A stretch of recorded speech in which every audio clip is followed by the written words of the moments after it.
Channel. ಇವತ್ತಿನ vlog ಏನಂದ್ರೆ ಮನೆಯಲ್ಲಿ ಪಾಸ್ತಾ ಮಾಡ್ತಿದ್ದೀನಿ.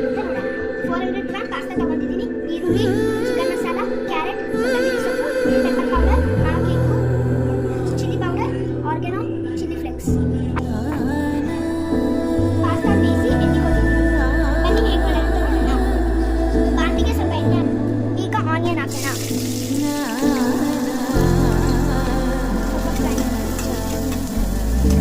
ಆನಿಯನ್ ಹಾಕಿ ಚೆನ್ನಾಗಿ ಫ್ರೈ ಮಾಡಬೇಕು. ನೆಕ್ಸ್ಟು ಕ್ಯಾರೆಟ್ ಹಾಕ್ಬೇಕು. ಅದನ್ನ ಸ್ವಲ್ಪ ಮಿಕ್ಸ್ ಮಾಡ್ತೀವಿ. ಫ್ರೈ ಆಗ್ತಿದ್ದಂಗೆ ಸ್ವಲ್ಪ ಉಪ್ಪು, ಸ್ವಲ್ಪ ಚಿಕನ್ ಮಸಾಲ, ಸ್ವಲ್ಪ ಪೆಪ್ಪರ್ ಪೌಡರ್, ಸ್ವಲ್ಪ ಖಾರ ಪುಡಿ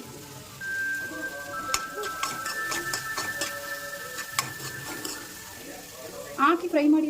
ಹಾಕಿ ಸ್ವಲ್ಪ ಚೆನ್ನಾಗಿ ಮಿಕ್ಸ್ ಮಾಡ್ತೀವಿ. ಅದು ಬೆಂದ್ಮೇಲೆ ಸ್ವಲ್ಪ ಮೊಟ್ಟೆ ಹೊಡೆದು ಹಾಕಿ. ಮೊಟ್ಟೆ ಹೊಡೆದಾಕಿ ಚೆನ್ನಾಗಿ ಫ್ರೈ ಮಾಡಬೇಕು.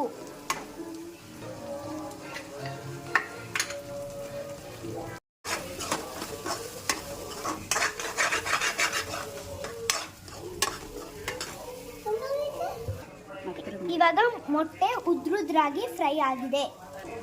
ಈಗ ಪಾಸ್ತಾನ ಹಾಕಬೇಕು.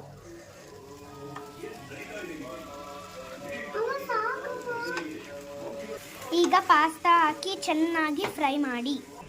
ಪಾಸ್ತಾ ಬೇಯುವಾಗ ಉಪ್ಪು ಹಾಕಿದ್ದೀವಿ. ಇವಾಗ ರುಚಿಗೆ ತಕ್ಕಷ್ಟು ಉಪ್ಪು ಹಾಕಿ ಮತ್ತು ಚಿಲ್ಲಿ ಫ್ಲೇಕ್ಸ್ ಹಾಕಿ. ಪಾಸ್ತಾ ಚೆನ್ನಾಗಿ ಫ್ರೈ ಆಗಿದೆ. ಲಾಸ್ಟಲ್ಲಿ ಕೊತ್ತಂಬರಿ ಸ್ವಲ್ಪ ಹಾಕಿ ಫ್ರೈ ಮಾಡಿ. ಪಾಸ್ತಾ ಚೆನ್ನಾಗಿ ಫ್ರೈ ಆಗಿದೆ ಗಾಯ್ಸ್. ಬನ್ನಿ ಸರ್ವ್ ಮಾಡ್ಕೊಳ್ಳೋಣ. ಫೈನಲಿ ಎಗ್ ಪಾಸ್ತಾ ರೆಡಿ ಆಗಿದೆ ಗಾಯ್ಸ್.